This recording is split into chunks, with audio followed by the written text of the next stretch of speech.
இந்த கேள்வியில பிள்ளைகள் 2 பேர் இருக்காங்க. ஒன்று அமல் என்றவரும் கமல் என்றவரும் 1/4/2020 முறையே 180,000 200,000 மூலதனமாக ஈடுபடுத்தி பங்குடைமை வணிகம் ஒன்றை ஆரம்பித்தனர்.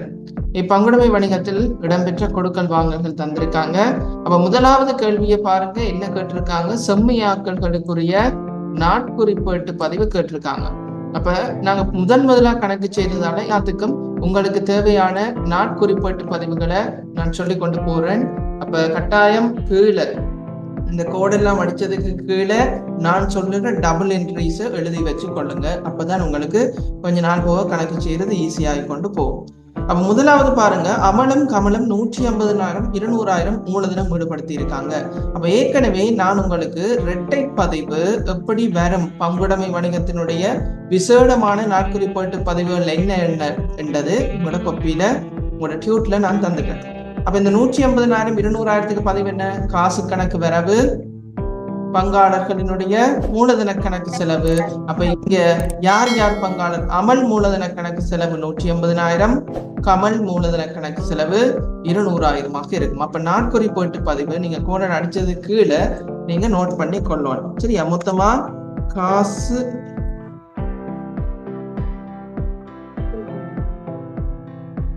கட்டுப்பாட்டு கணக்கு வரவு எவ்வளவு? மொத்தமா 350,000. யார் யார் பங்காளர்? அமலும் கமலும். அமல் 150,000, கமலை பாருங்க பிள்ளைகள் 200,000. ஆகவே அமல் மூலதன கணக்கு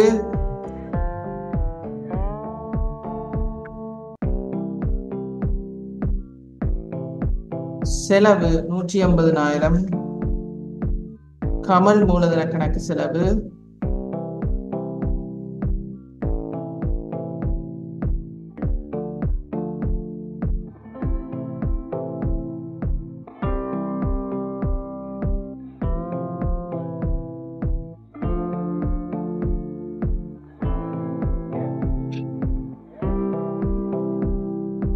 இந்த பதிவு சரியா? உங்களுக்கு டவுட் இருக்கா? ஓகே தானே? மூலதனம் போட்டிருக்காங்க பிள்ளைகள். அமல் 150,000 போட்டிருக்கு, கமல் 200,000. காசு கணக்கு வரவு அமல் கமல் மூலதன கணக்குல செலவு பதிவாக இருக்கும். இதுல தேவை என்ன? நீங்க விளம்பரம் எழுதி வச்சுக் கொள்ளலாம். என்னது?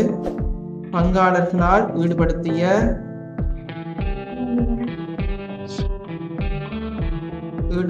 மூலதனம்.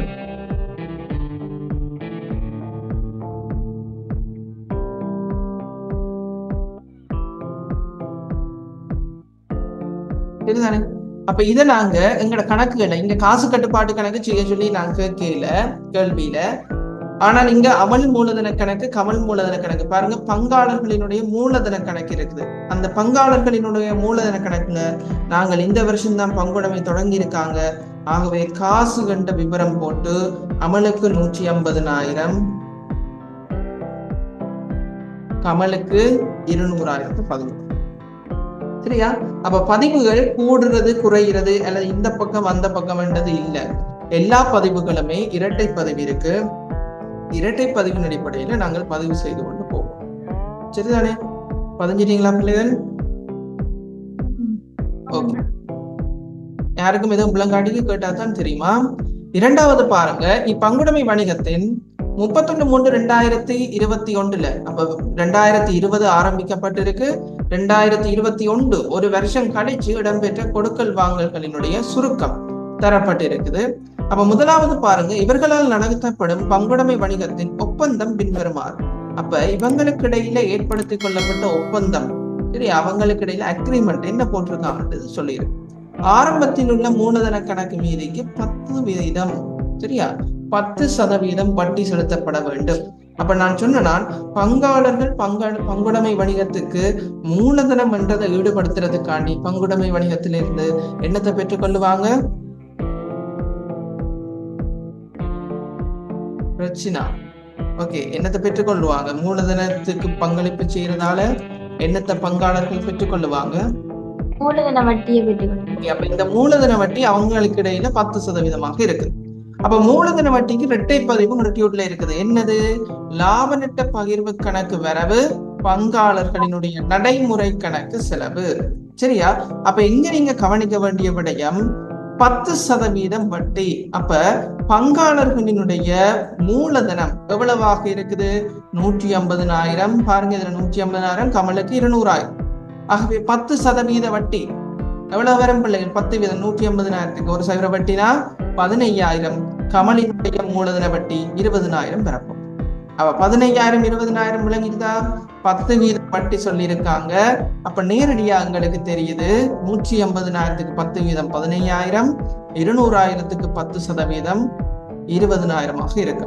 அப்ப பங்காளரினுடைய கடன் வட்டிக்குரிய நாட்குறிப்பேட்டு பதிவு என்னன்றதை நாங்கள் எழுதிக் கொள்வோம். முதலாவது லாப நட்ட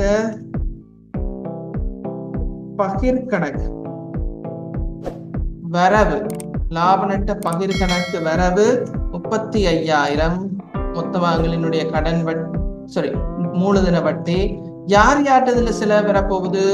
அமலுக்கும் கமலினுடைய மூலதன கணக்கில் பிள்ளைகள் நடைமுறை கணக்குல செலவு வரப்போகுது.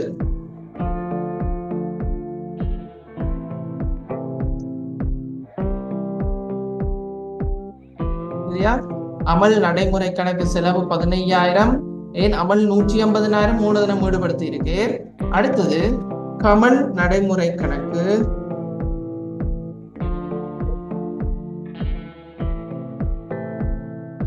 செலவு 20,000.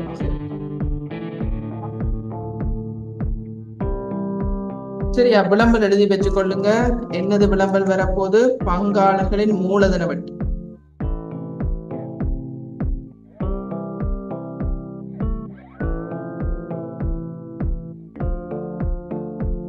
பங்காளர்களின் மூலதன வட்டி. சரியா? அப்ப லாபத்தை பகிர்வாக இது கருதப்படும். அப்ப நான் சொன்ன மூலதன வட்டி என்பது பங்காளர்களினுடைய லாப பகிர்வாக கருதப்படும் என்றது தெரிஞ்சிருக்கணும். அப்ப லாப நட்ட பகிர்வு கணக்கு வரவு, பங்காளர் நடைமுறை கணக்கு செலவு. விளங்கிட்டுதா? ஓகே. அப்ப லாப பகிர்வு கணக்கு என்றது பிள்ளை பாருங்க, நாங்க லாப பகிர்வு கூற்று செஞ்சிருக்கோம். சரியா? இந்த லாப பகிர்வு கூற்றுல மூலதன வட்டி என்று போட்டு அமல் என்று சொல்லி அமல் என்று சொல்லி 15,000 பதிஞ்சு கொள்ளுவீங்க. கமல் என்று சொல்லி 20,000 பதிஞ்சு கொள்ளுவீங்க. எங்க செலவு பதிவு வரும் என்று சொன்னா நடைமுறை கணக்குல செலவு. அப்ப நடைமுறை கணக்குல மூலதன வட்டி என்று சொல்லி அமலுக்கு நேரா 15,000 போட்டுக் கொள்ளுவீங்க. கமலுக்கு நேரா 20,000.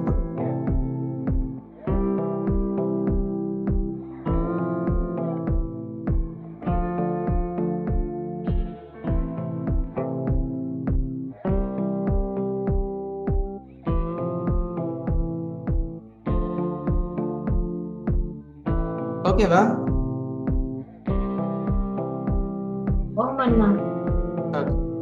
இல்லை அப்ப இதுல பாருங்க, நான் எக்ஸல் ஷீட்ல செய்யக்குள்ள இதுல 350,000 மைனஸ் விடும். நீங்க இதை பிரக்கெட் பண்ணி போட்டுக்கொள்ளுங்க. இந்த நான் எங்கேயாவது டைப் பண்ற இடங்கள்ல உங்களுக்கு மைனஸ் இந்த கேள்விலையா எங்கேயும் மாறி வந்தா சொல்லுவேன். இதுல பிரக்கெட் பண்ணி போடலாம். அது எக்ஸல் ஷீட்ல பிரக்கெட் பண்ணி எப்படி போட மொத்தமா 35,000 எங்களினுடைய லாபத்தில இருந்து பகிர்ந்து கொடுக்கிறோம் மூலதன வட்டிக்காண்டி. சரிதானே? இப்படி விளங்கி கொண்டீங்கன்னா ஈஸியா இருக்கு. இப்ப மூலதன வட்டி எவ்வளவு கால்குலேட் பண்ணணும்ன்றது இந்த கேள்வியில தந்திருக்கான். ஆரம்ப மீதிக்கு 10 வீதம். 10 வீதம் 15,000 20,000 முதலாவது கண்டுபிடிக்கணும். அடுத்தது இரட்டை பதிவு லாப நட்ட பகிர்வு கணக்கு வரவு, பங்காளர்களினுடைய நடைமுறை கணக்கு செலவு. விளங்கிட்டுதா பிள்ளைகள்? ரெண்டாவது பாருங்க, அமல் மாதாந்தம் 1,500 சம்பளமும் கமல் மாதாந்தம் 1,500 சம்பளமும் பெற உரித்துடையவர்கள். அப்ப மாச சம்பளம் தந்திருக்காங்க. அப்ப நாங்க கணக்கு செய்யற காலம் ஒரு வருஷத்துக்குரியது என்ன பாருங்க. 1/4/2020 இருந்து 31/3/2021 வரைக்கும் ஒரு மாத காலப்பகுதி ஒரு வருட காலப்பகுதிக்குரிய கணக்கு செய்யறோம். ஒரு வருட காலப்பகுதிக்கு நாங்க கணக்கு செய்யல கவனமாக இருக்கணும். என்னது பிள்ளைகள்? 12 மாசம், ஒரு வருடம் வந்து 12 மாசம். அப்ப அமலுக்கு எவ்வளவு வரும்? 1500 படி 12 மாசத்துக்கு எவ்வளவு சம்பளம்? 18,000 வரும். கமலுக்கு 1000 ரூபாய் படி 12 மாசத்துக்கு 12,000 ரூபாய் வரும். அப்ப முன்னுக்கு இரட்டை பதிவு இருக்குது. இரட்டை பதிவு என்ன வர போகுது பிள்ளைகள்? சம்பளத்துக்கு அதே பதிவு சொன்னான். லாப நட்ட பகிர்வு கணக்கு வரவு எவ்வளவு தொகை வரப்போகுது? அவருக்கு 18,000 12,000 சேர்த்தா 30,000 வரப்போகுது. அமல் நடைமுறை கணக்கு செலவு 18,000, 1500 படி 12 மாசத்துக்கு. கமல் நடைமுறை கணக்கு செலவு 12,000 இருக்கும். விவரம் விளம்பல் எழுதி கொள்ளுவங்க. பங்காளரின் சம்பளம், ஏனென்றா எல்லாம் ஒரே மாதிரி இரட்டை பதிவா இருக்கிறதால விளம்பல் எழுதாட்டிக்கு சில நேரம் என்னத்தை நாங்க எழுதுறோம்ன்றது சில நேரம் கஷ்டமா இருக்கு.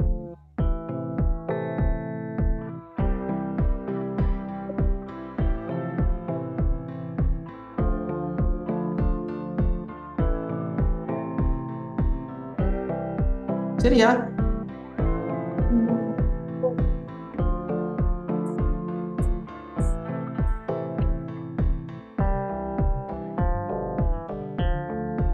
ஓகே, அப்ப இதை நாங்க இந்த கூற்றுக்களுக்கு எப்படி மாத்துறது பாருங்க. இறுதி கணக்குகளுக்கு லாப நட்ட பகிர்வு கணக்கு வரவு என்றது பிள்ளைகள் பகிர்வு கூற்றுல நாங்கள் பதிவு செய்ய வேணும். இந்த பகிர்வு கூற்று இருக்கு.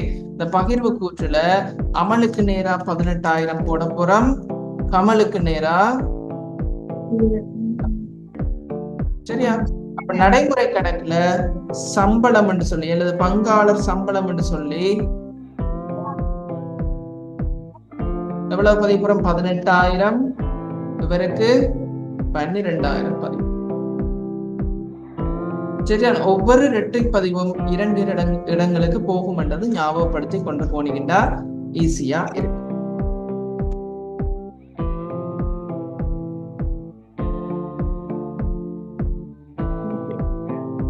விளங்கிட்டுதா பங்காளர் சம்பளம்? அப்ப பங்காளர் சம்பளமும் ஒரு லாப பகிர்வாக இருக்கும் என்றது தெரிஞ்சிருக்கும். அடுத்தது பாருங்க, மூலதனத்திற்கு மேலதிகமாக வழங்கப்பட்டுள்ள கடன் வட்டி 10% என்று சொல்லியிருக்காங்க. சரியா? அப்ப அடுத்தது பாருங்க, இதுல என்ன சொல்லி இருக்கு? 1/10/2020 அமலினால் 1,20,000 கடன் வழங்கப்பட்டுள்ளது. அப்ப அமல் என்ன செஞ்சிருக்கு? கடன் ஒன்றை வழங்கி இருக்கிறேன். எவ்வளவு கடன்? 1,20,000. அப்ப 1,20,000 கடன் கொடுத்திருக்கேன் அமல். அப்ப இந்த கடனுக்குரிய வட்டி எத்தனை பெர்சன்டேஜ் பிள்ளைகள்? 10% இருக்க போகுது. தர 10% இருக்கு. ஓகே, 10% ஏன் கேள்வியில தந்திருக்காங்க. அடுத்தது பார்க்க வேண்டியது, இந்த கடன் எத்தனை ஆண்டுகளை கொடுத்திருக்கேன்? 1/10. பாருங்க, 10ஆம் மாசம் தான் கொடுத்திருக்கேன். அப்போ ஒரு வருஷம் ஃபுல்லா வட்டி கொடுப்போமா பிள்ளைகள்? ஒரு வருஷம் ஃபுல்லா கொடுப்போமா? இல்ல. எவ்வளவு காலத்துக்கு கொடுப்போம்? கொடுத்த திகதியிலிருந்து 6 மாசம். அப்போ 1/10/2020 இருந்து நிதியாண்டு முடிகிற திகதி 31/3/2021. அப்ப கடனிற்குரிய வட்டி ஏடுகளில் முறை கடன் முறையாக பதியப்பட்டுள்ளது. இருப்பினும் இக்கடனிற்கான வட்டி தொடர்பாக நிதியாண்டில் எதுவித காசும் செலுத்தப்படவில்லை. அப்ப ஒன்றும் பதியே. அப்ப உங்களுக்கு முதலாவது தெரியணும், கடன் கிடைச்சிருக்கு. 10% கடனுக்குரிய வட்டி ஒப்பந்தத்துல இருக்குது. அடுத்தது எத்தனையாம் தேதி கடன் கிடைச்சிருக்கு? 10ஆம் மாசம் 1ஆம் தேதி என்றா வருஷத்துக்குரிய நாங்க வட்டி கொடுக்க வேண்டிய அவசியம் இல்லை. 6 மாசத்துக்கு கொடுத்தா சரி. ஆகவே 6 மாசம் என்ன செய்வீங்க பிள்ளைகள்? 12ஆல பிரிச்சு 6ஆல பெருக்குவீங்க. ஓகே தானே அது? ஆகவே ஒரு வருஷத்துக்குரிய வட்டி எவ்வளவு தொகை வரப்போகுது?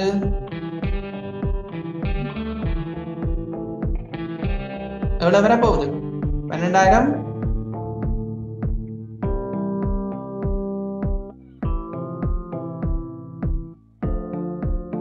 ஆறாயிரம் வருதா? 120,000 கடன் வாங்கி இருக்கேன். சரியா? வணிகம் அமல்கிட்ட இருந்து கடனை பெற்று கொண்டு இருக்குது. அப்ப அந்த கடனுக்கு வட்டி கொடுக்கணும். எத்தனை வீதம்? 10%.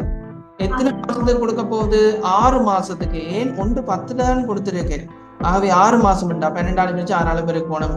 அப்ப வருடாந்த வட்டி இந்த காலப்பகுதிக்குரிய வட்டி எவ்வளவு கொடுக்கணும்?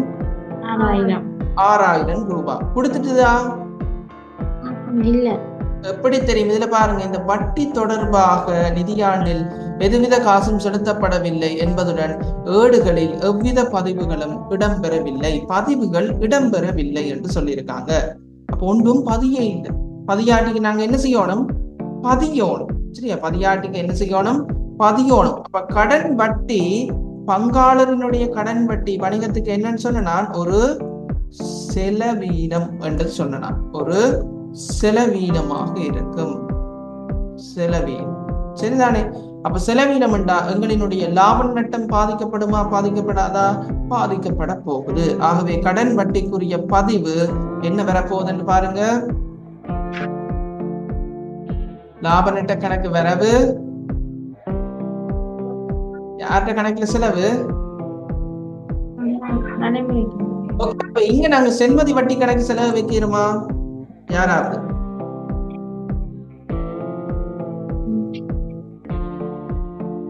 சென்மதி வட்டி கணக்கு செலவு வைக்கலுமா பிள்ளைகள்? ஏன் சென்மதி வட்டி கணக்குல செலவு வைக்க கூடாது?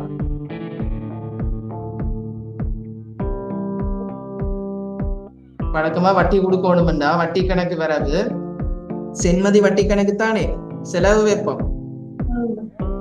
ஆனா இங்க இரட்டை பதிவு என்ன சொன்னான்? லாப நட்ட கணக்கு, அதாவது கடன் வட்டி கணக்கு வரவு 6000, எங்க செலவு? அமல் நடைமுறை கணக்கு, அமலினுடைய கடன், அமல் நடைமுறை கணக்கு செலவு 6000. பேர் சென்மதி வட்டி கணக்கு என்று போடாம அமல் நடைமுறை கணக்கு என்று போடுறேன் என்று நான் கேள்வி கேட்கிறேன்.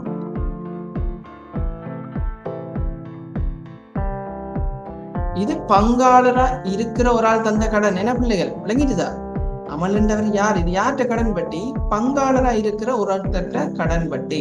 இப்ப பங்காளரா இருக்கிற ஒருத்தரினுடைய கடன் வட்டி கொடுக்கணும்டா, அப்ப அதை நாங்க கொடுக்கணும். தற்காலிகமாக மாற்றமடைகின்ற உரிமையாண்மை நடைமுறை கணக்குல பதிவு செய்யப்பட வேண்டும். சரியா? அப்ப சென்மதி வட்டி கணக்கு போடுறதா? இல்ல. கட்டாயம் அமலினுடைய நடைமுறை கணக்குல செலவு வைக்கணும். அப்ப உங்களுக்கு தெரிஞ்சிருக்கும் லாப நட்ட கணக்கு. இந்த லாபம் அல்லது நட்டம் யாருக்குரியது பிள்ளைகள்? உரிமையாளருக்குரியது. அப்ப லாபம் நட்டம் உரிமையை சார்ந்தது. சரியா?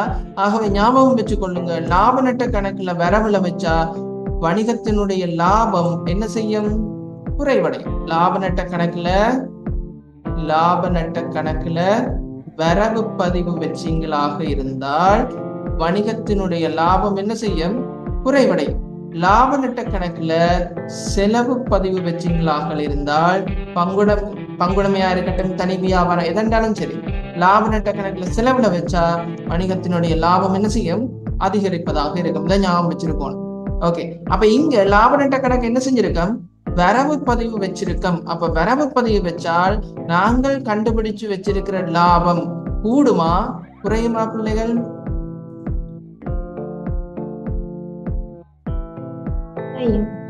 குறைய போகுது. அப்ப ஞாபகம் வச்சுக்கொள்ளணும், லாப நட்ட கணக்கு வரவு வச்சா லாபம் குறையும். லாப நட்ட கணக்குல செலவு பதிவு வந்தா எங்கட லாபம் அதிகரிக்கும் என்றதை ஞாபகம் வச்சிருக்கணும். அப்பயே நீங்க வரவு பதிவு வந்தது கடன் வட்டி செலவீனம், அதனால வரவு பதிவு வந்திருக்கு. விளங்கிட்டுதா? அப்ப வரவுல வச்சிருக்கோம் லாபம் குறைய போகுது. அப்ப இதுல தந்திருக்காங்க பங்குடமை வணிகம் உழைத்த தேறிய லாபம் 3,78,000 என்று தந்திருக்காங்க. அப்ப இந்த 3,78,000 கூட போகுதா குறைய போகுதா? குறைய போகுது. ஏன்? அமலுக்கு செலுத்த வேண்டிய கடன் வட்டி.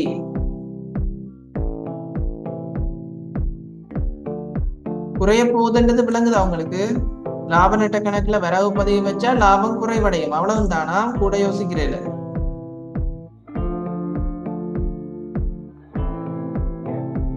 ஓகே, சரி. எங்க செலவு வச்சிருக்கோம்? அமலினுடைய நடைமுறை கணக்கு. அமலினுடைய நடைமுறை கணக்கு இந்த இருக்குது 6000. சரியா? அப்ப 6000 அமல்ட நடைமுறை கணக்குல நாங்கள் செலவு வைக்க போறோம். என்ன விவரம் எழுத போறோம்? அமல் கடன் வட்டி.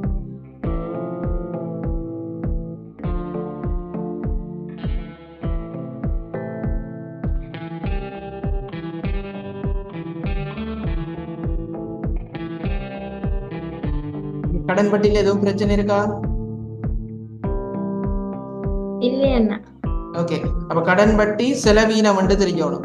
மூலதன வட்டி சம்பளம் லாப பகிர்வு என்னது? லாப பகிர்வு என்றதுக்குள்ள வரும். கடன் வட்டி செலவீனம் என்றது தெரிஞ்சு வச்சிருக்கணும். சரியோ? அடுத்தது பாருங்க,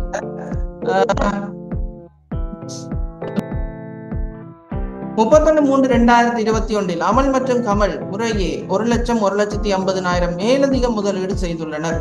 அப்ப மேலதிக முதலீடு செய்தா எங்களுக்கு மேலதிக மூலதனம் என்ன பதிவு பிள்ளைகள்? மேலதிக மூலதனத்துக்கு காசு கணக்கு வரவு அமல் நடைமுறை அமல் மூலதன கணக்கு செலவு 1,00,000, கமல் மூலதன கணக்கு செலவு 1,50,000.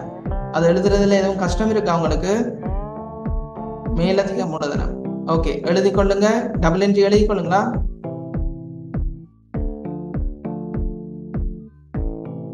அமல் காசு கட்டுப்பாட்டு கணக்கு வரவு 250,000, அமல் மூலதன கணக்கு செலவு 1,00,000, கமல் மூலதன கணக்கு செலவு 1,00,000.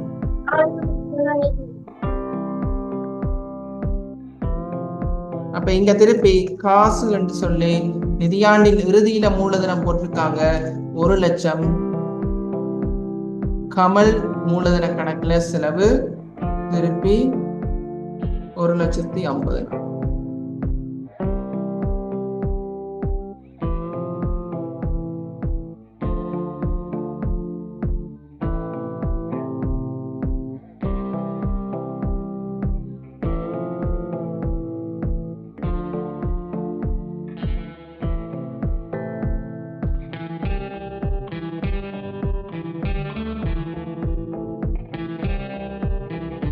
சரியா பிள்ளையர்? பதிஞ்சிட்டீங்களா?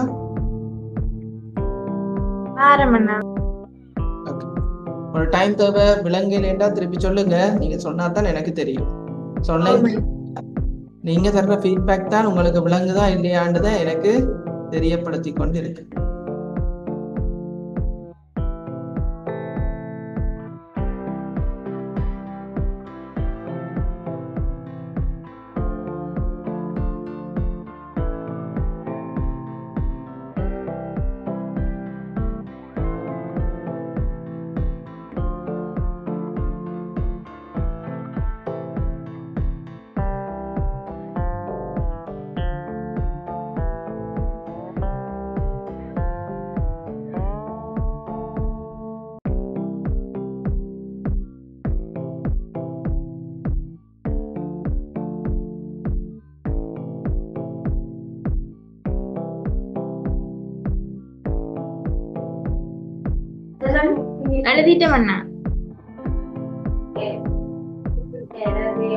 கணக்கு பதிஞ்சிட்டீங்களா?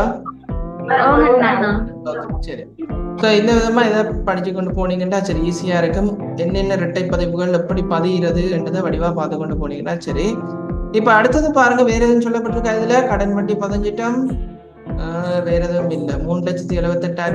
இந்த 3,78,000 வந்து ஏன் இங்க லாப சீராக கூற்று வந்திருக்குன்றதை விளங்கி கொள்ளுங்க பிள்ளை. இந்த லாபத்துல ஒரு சின்ன பிள்ளை இருக்கு. இந்த 3,78,000 என்ன பிள்ளை சொல்லுங்க பாப்போம்? என்ன பிள்ளை இருக்குது?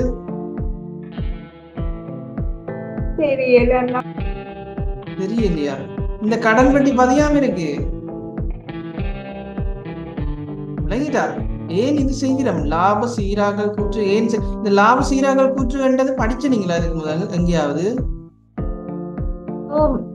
எங்க படிச்சீங்க? எந்த பாடத்துல?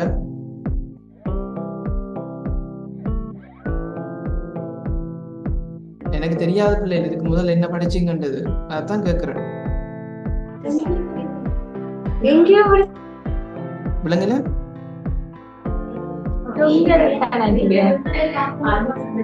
வழக்கல் திருத்தத்துல படிச்சீங்க.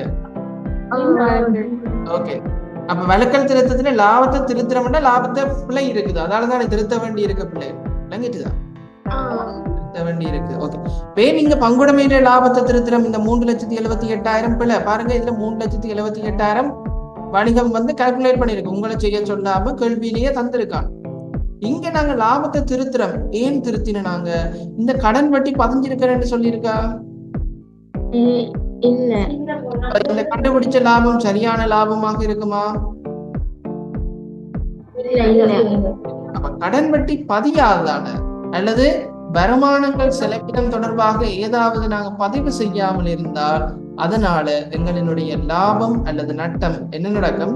பாதிப்படையும். லாபம் அல்லது நட்டம் பாதிப்படையும். சோ அதை நாங்க திருத்துறதுக்கு முதலாவது லாப சீராக்கல் கூற்று அல்லது லாப நட்டத்தினை திருத்துவதற்கான கூற்று செய்யும். விளங்கிட்டுதா? இப்ப ஏன் இது செய்கிறோம்? லாபத்தினை திருத்துவதற்கான கூற்றுனா இந்த கேள்வி பேட்டர்ன்ல லாபத்துல ஒரு பிழை இருக்குது, அதான லாபத்தை திருத்துவதற்கான கூற்று. அப்ப இதுல இதே போல ஒன்றுக்கு மேற்பட்ட பிழைகளும் வரலாம். அப்ப எங்களுக்கு தெரிஞ்சிருக்கணும், லாப நட்ட கணக்கு வரவு வச்சா லாபம் குறையும், லாப நட்ட கணக்கு செலவு வச்சா லாபம் அதிகரிக்கும் என்றதை தெரிஞ்சு வச்சிருந்தா சரி. சரிதானே? அப்ப வேற எதுவும் பதிவு செய்ய வேண்டிய அவசியம் இல்லை. அப்ப இப்ப நாங்க இதுல இருக்கிற அத்தனை விஷயமும் நீங்க பதிஞ்சிருக்கீங்க, ஓம் தானே? ஓகே, இப்ப நாங்க என்ன செய்ய போறோம்? இந்த லாபத்தை திருத்த போறோம். இந்த லாபத்தை திருத்தினா எவ்வளவு வரப்போகுது? திருத்திய பின் லாபம் எழுதிக்கொள்ளுங்க. எவ்வளவு வருது?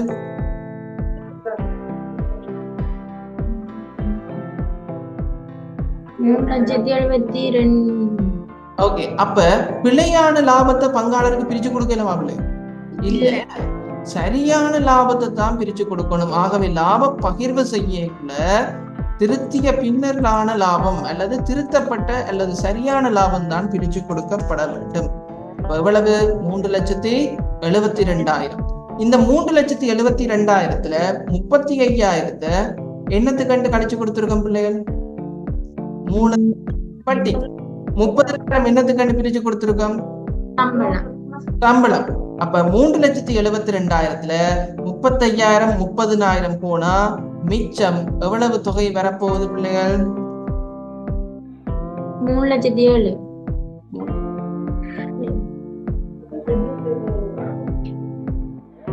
3,07,000 வருது. உங்களுக்கு வருதா? ஓகே, இந்த 3,07,000க்கு ஒரு பேர் சொல்லுவோம், பகிரக்கூடிய லாபம். நோட் பண்ணி வச்சுக்கொள்ளுங்களாம். இந்த 3,07,000க்கு பேர் என்ன? பகிரக்கூடிய லாபம். சரியா? இந்த லாபம் இவர்களுக்கு இடையில எப்படி பிரிச்சு கொடுக்கப்படுதா? என்ன ரேஷியோல ரெண்டு பேரும் பிரிச்சு கொள்றாங்க? 1:1 என்ற வீதத்துல ரெண்டு பேரும் பிரிச்சு கொள்றாங்க. கேள்வியில இருக்கா? உங்களோட கண்ணுக்கு தெரியுதா கேள்வி? ஓகே, அப்ப இந்த 3,07,000 1:1 சமனாக நாங்கள் பிரிச்சு கொடுக்க போறோம். சமனாக பிரிச்சு கொடுத்தா எவ்வளவு வரப்போகுது ஒரு ஆளுக்கு?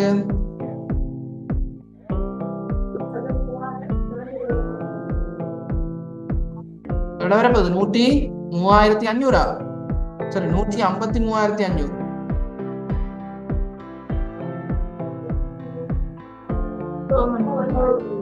சரியா?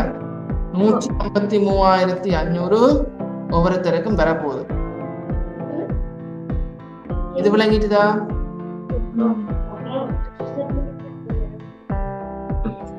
இது விளங்காடி கேளுங்க.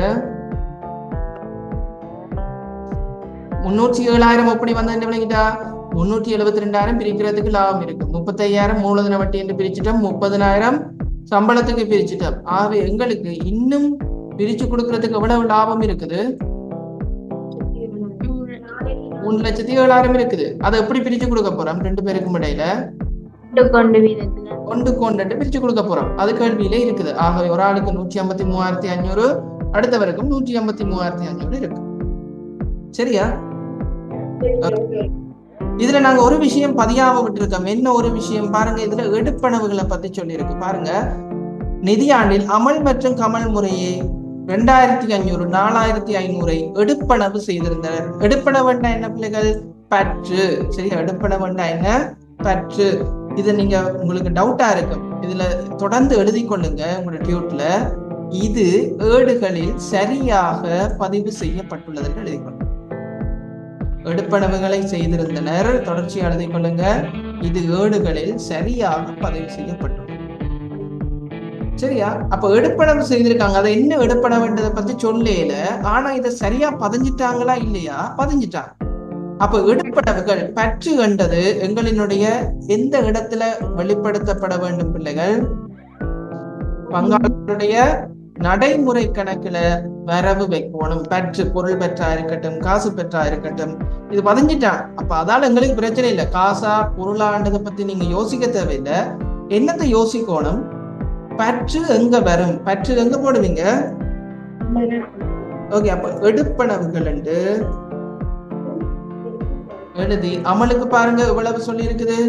அமலுக்கு 2500, கமலுக்கு 4000.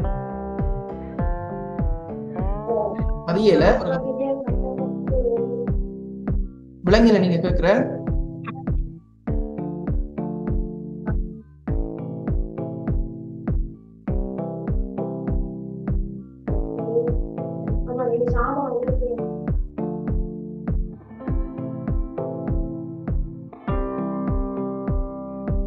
இவ்வளவு பதிஞ்சதுல எதுவும் ஓகேயா இருக்கா இல்ல டவுட்டா இருக்கா? என்ன விஷயம் சொன்னீங்கன்னா எனக்கு ஈஸியா இருக்கு.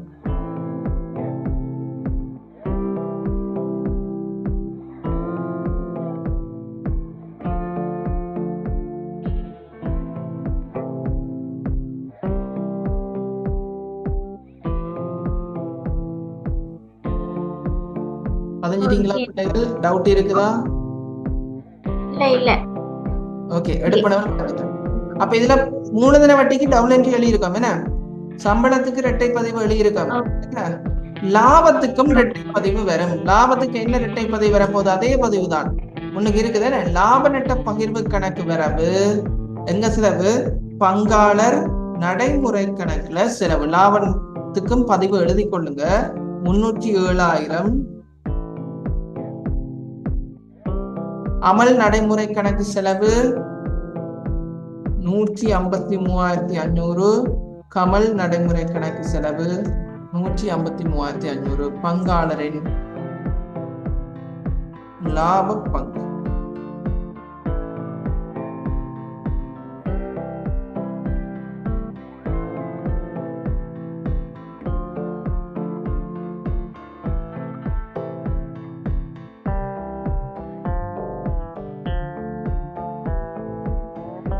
பதிஞ்சிட்டீங்களா பிள்ளைகள்? எழுதி கொள்ளுங்க.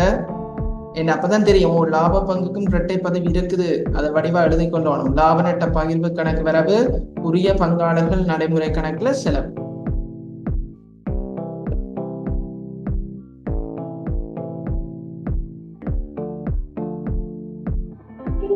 எழுதிட்டோம்னா சரி, அப்ப லாப நட்ட பகிர்வு கணக்கு வரவு பதிஞ்சிட்டோமா பதியலையா? இதுல பாருங்க, லாப நட்ட பகிர்வு கணக்கு வரவு இதுல பதிஞ்சிட்டோம். லாப பகிர்வு கூற்றுல பதிஞ்சிட்டோம். எங்க செலவு? பங்காளர் நடைமுறை கணக்கு செலவு. அப்ப பங்காளர் நடைமுறை கணக்குல லாபம் என்று சொல்லி அமலுக்கு 153,500, கமலுக்கு 153,500 பதிவு.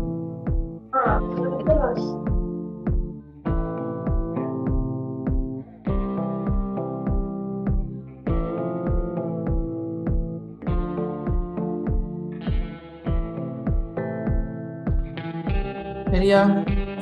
வரவு பங்காளர் நடைமுறை கணக்கு செலவு, லாபம் என்று போட்டு 15.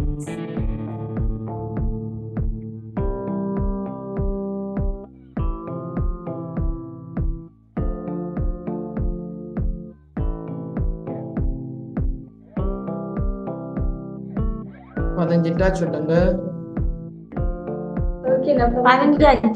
ஓகே, இப்ப நாங்க என்ன செய்ய போறோம்? வேற ஏதாவது இந்த கேள்விகளை பதியாம இருக்கா? இல்ல, எல்லாம் நாங்க செய்துட்டோம். சரியா? அப்ப லாபத்தை திருத்தினாங்க, லாபத்தை பகிர்ந்து கொடுத்தனாங்க, நடைமுறை கணக்கு மூலதன கணக்கு செஞ்சிருக்கோம், நாட்குறிப்பு பதிவு செய்திருக்கோம். இப்ப நாங்க கணக்கை பேலன்ஸ் பண்ண போறோம். ஓகே, இப்ப மூலதன கணக்கு நடைமுறை கணக்கு பேலன்ஸ் பண்ணி கொள்ளுங்க. ஃபர்ஸ்ட் மூலதன கணக்கு 280,000.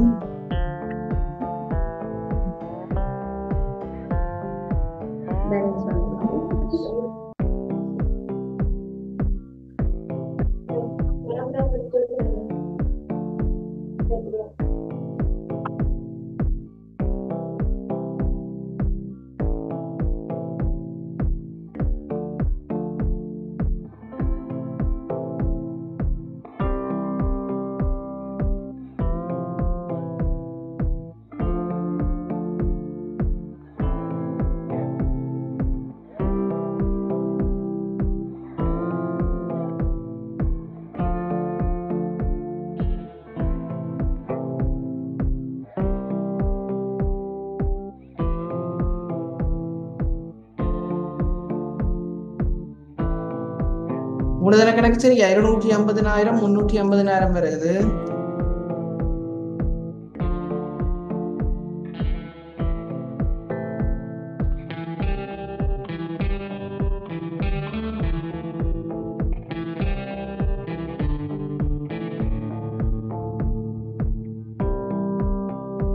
அதே போல நடைமுறை கணக்கையும் பேலன்ஸ் பண்ணி கொள்ளும் பிள்ளைகள். வழக்கமா நாங்க பேலன்ஸ் பண்றது போலதான் எந்த பக்கம் கூட இருக்குதுன்றதை பார்ப்போம். அப்ப அமலுக்கு செலவு பக்கம் அதிகமாக இருக்குது 192,500.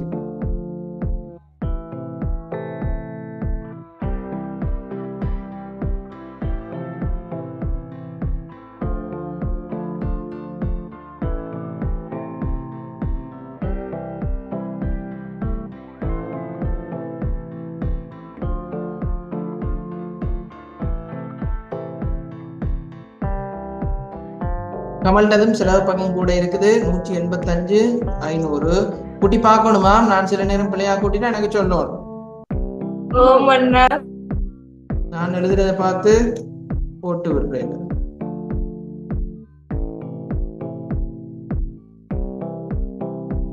மீதி சென்றதையும் போட்டு மீதி வந்ததையும் போட்டு கொள்ளுங்க செலவு பக்கத்துல.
கூட்டி முடிச்சுட்டா சொல்லுங்க மீதி சென்று மீதி வந்தது.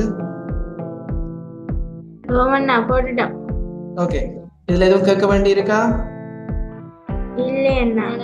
ஓகே, கேள்வியை பாருங்க, விடைய பாருங்க. சின்னதா எதுவும் முழங்காட்டி கேளுங்க. ஒன்றுமே எனக்கு கேள்வி ஈஸியா இருக்கு. பங்குடைமை இலகுவாக இருக்கு. அப்படியா? அப்படியே நினைச்சு கொள்வோம்.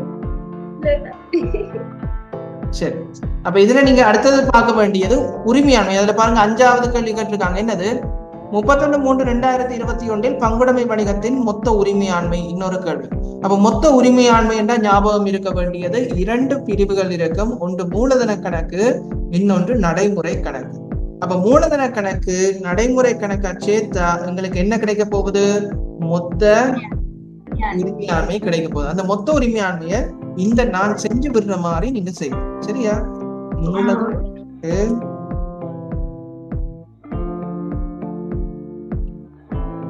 இந்த சார்ட் வந்து போட்டு நீங்க செய்து விட்டீங்கன்னா ஓகே. அமல்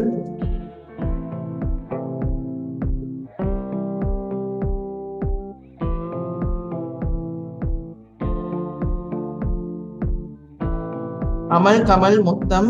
இங்க மூலதன கணக்கு, நடைமுறை கணக்கு, அடுத்தது மொத்த உரிமை என்று போடும். மொத்த உரிமை. இப்ப மூலதன கணக்கு பாருங்க. அமலுக்கு எவ்வளவு இருக்கு? 250,000. கமலுக்கு மூலதன கணக்கு 350,000. நடைமுறை கணக்கு பிள்ளைகள் அமலுக்கு எவ்வளவு இருக்குது? 190,000. கமலுக்கு எவ்வளவு இருக்குது? 181,500.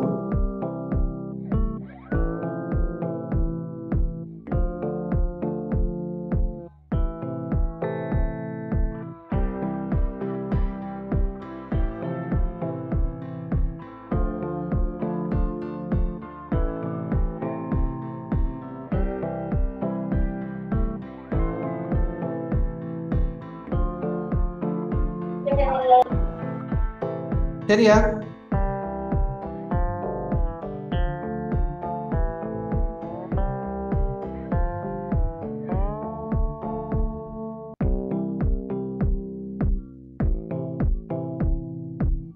கூட்டி எடுத்துட்டீங்களா? 9,71,500 வரும்.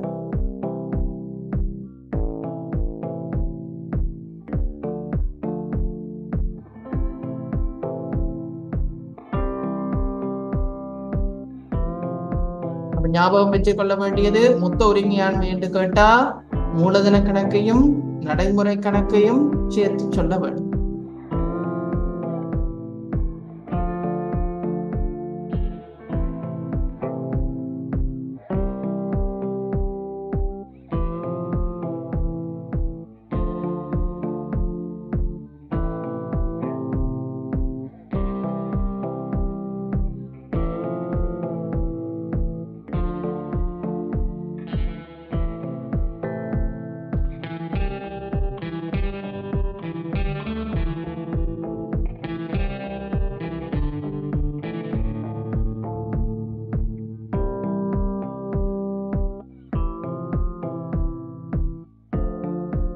எழுதிட்டோம் அண்ணா.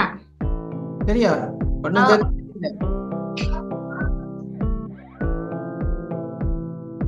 ஓகே, அப்ப கேட்ட கேள்வி, பங்குடைமை வணிகத்தின் உரிமையாண்மை எது பிள்ளைகள்? 9,71,000 இருக்கு. சரியா? இதுல ஒரு சில விஷயங்கள் நோட் பண்ணி கொள்ளுங்க. சரியா? ஒன்றுக்கு கீழே ஒன்றா நோட் பண்ணி இது என்ன விஷயம் என்றதை தெரிஞ்சு கொள்ளுங்க. ஒன்று, 31/3/2021 அமலின் உரிமையாண்மை. ஓகே, இதை ஒவ்வொரு நம்பர் போட்டு நீங்க இதை எழுதி கொண்டு போங்க. 1, 2, 3 2 ஒன்றை விட்டு ஒரு விடவெளி விட்டு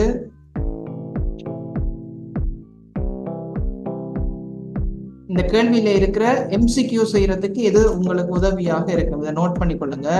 31/3/2021 அமலின் உரிமையாண்மை என்ன விட பிள்ளைகள்? 4,44,000.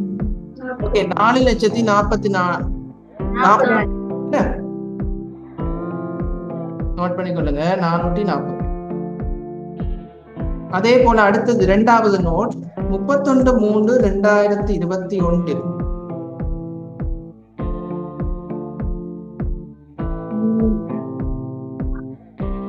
கமலின் உரிமையாண்மை எவ்வளவு? கமலின் உரிமை 5,31,500. அப்ப உங்களை பகுதி ஒன்று வினாக்க கேட்கல, இப்படித்தான் கேள்வி வரும். கமலின் உரிமை எவ்வளவு? கமலின் உரிமை எவ்வளவுண்டா எங்களுக்கு சுத்தி வர அவுட் ஃப்ரேம் இருக்கணுமா, இதை கண்டுபிடிக்கணும். இப்ப இந்த மூலதன கணக்கு நடைமுறை கணக்கு கூட்டி போடணும் என்றது எங்களுக்கு தெரிஞ்சு இருக்க வேணும். ஓகே, அடுத்தது 31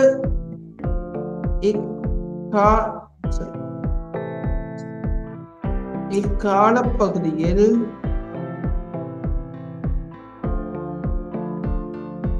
பங்குடைமை வணிகம் உழைத்த லாபம். இக்காலப்பகுதியில் பங்குடைமை வணிகம் உழைத்த லாபம் எவ்வளவு சொல்லுங்க பாப்போம்.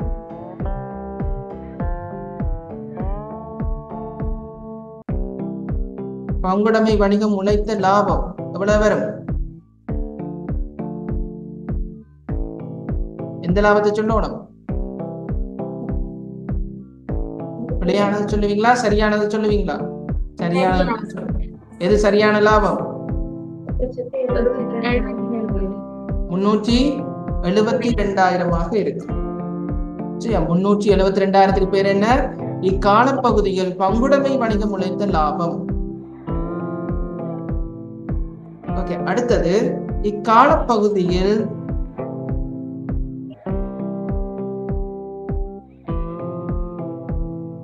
இக்காலப்பகுதிக்கான பகிரக்கூடிய லாபம்.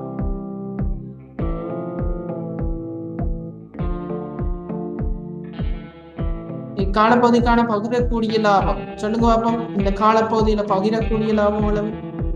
3,07,000. 3,07,000. 307,000. இது பேசிக். பங்குடைமை கணக்கு செய்யணும், பங்குடைமையில உரிமை எது, பங்குடைமை வணிகம் உழைத்த லாபம் எது, பங்குடைமை வணிகத்தினுடைய பகிரக்கூடிய லாபம் எது, இந்த விஷயங்களை நீங்கள் தெரிஞ்சு கொண்டீங்கன்னா போதும், பகுதி கொண்டு செயல்படும்.